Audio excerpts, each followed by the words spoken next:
Hello everyone, reporting today for Fun Robotics Network. I'm Abhas, and with me here today is Team 32896, Droid Squad from Ohio. They have been absolutely incredible this season. One of the coolest triple shooter wide robots, really unique architecture with a super fast ball pack, excellent software behind it. I can't wait to jump into all of the design decisions and how this robot turned out on this Behind the Bot.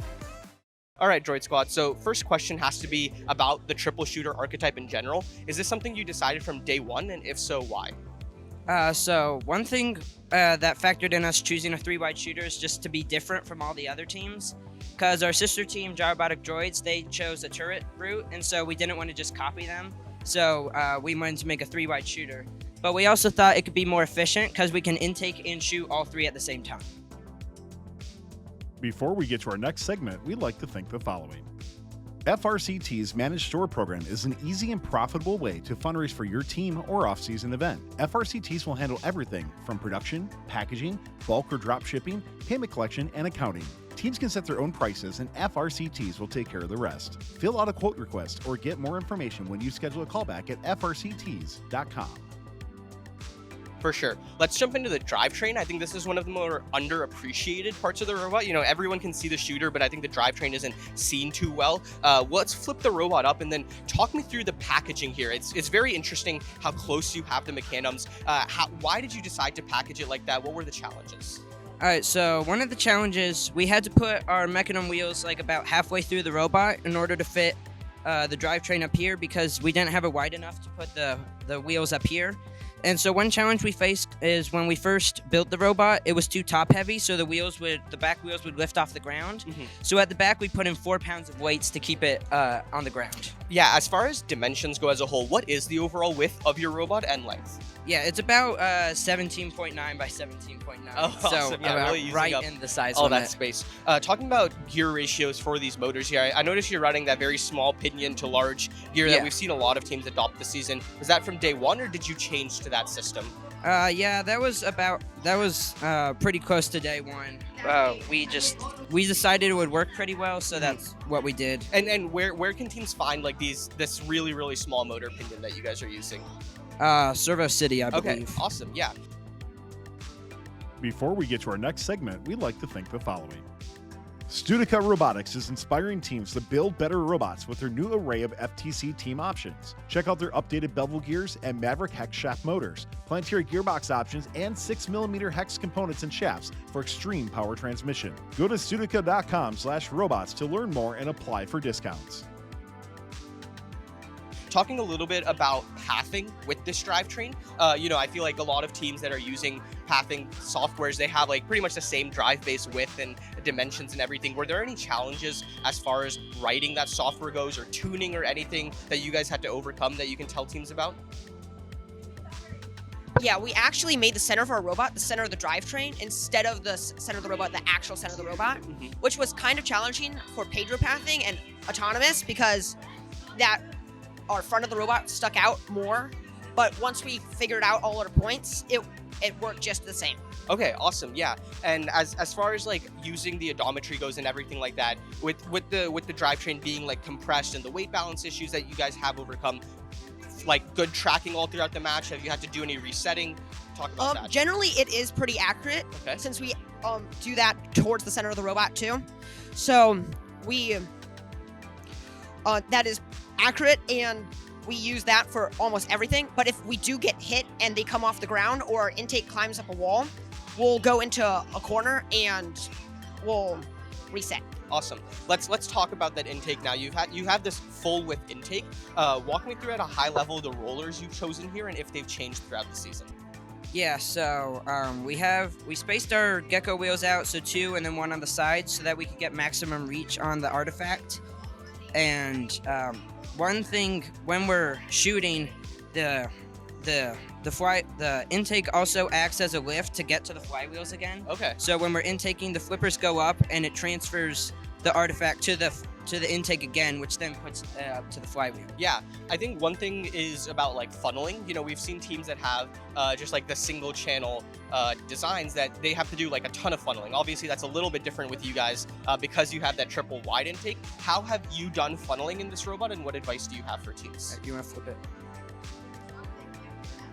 All right, so when we do intake it, we can intake all three simultaneously, and each of these servos is on a separate flipper, so that's what transfers it up here into the flywheel.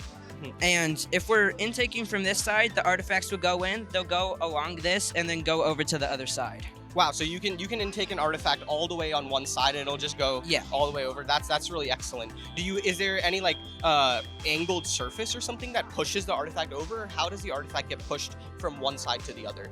Yeah, so we've kind of got this angled ball wall right here. So when the intake is constantly running, so the artifacts kind of just go over, and then when another one comes, it just kind of pushes it over. Awesome. And these support rails are high enough that the artifacts can freely pass between all three flippers. That makes a ton of sense. Now, one advantage with that triple shooter is you can choose in which order you shoot those artifacts in. Is that sensorized, or do you guys have like color sensors or something for each of the artifacts, or is that all just manual? It's very easy to do. Yeah, it's all manual. We have buttons on the secondary controller that individually control each flipper. Oh, okay, that's very cool. I want to talk now about the shooter itself. How are you guys powering all your flywheels? Are they all powered by the same set of motors or individual motors? All right, so each flywheel is belted to a different motor. We originally had all of them on the same shaft, and the shaft was powered by 2 motors, but we wanted to be able to shoot all 3 at the same time, so then we individually belted each one to a different motor so they can all go at the right speed.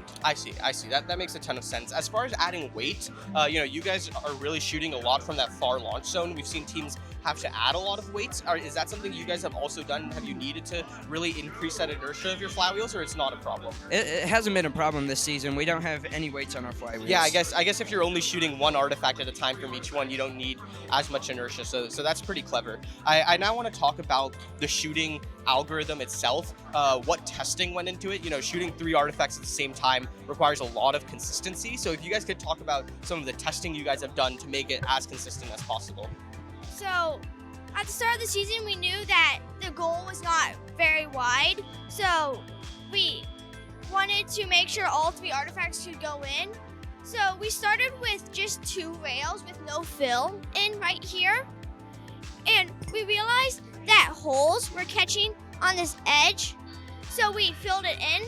Then it was still going out, so we set it in the middle of the field and started shooting it onto our carpet and placing post-it notes to where it lands, and then sanding different edges of our rails to make sure that they land as near as they could possibly get.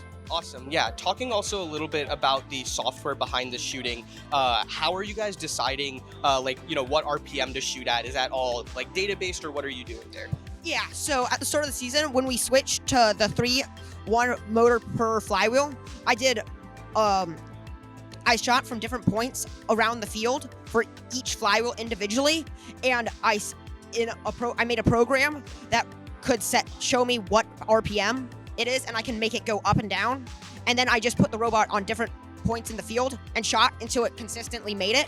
And then I put that into a graphing calculator, which then gave me a linear equation, which I put in my code. And each flywheel has an individual linear equation to make it the best that it can be. For sure. Another thing I've noticed is that you guys tend to shoot like 2 artifacts at once and then pause for a fraction of a second and shoot the 3rd artifact. Is that intentional, and if so, why? Yeah, it is. So at the start of the season, we did shoot all 3 at the same time, but then we figured out our right ball was missing a lot, but we figured out that our middle ball was actually going to the right a little bit and hitting that artifact so then it would deflect out of the goal.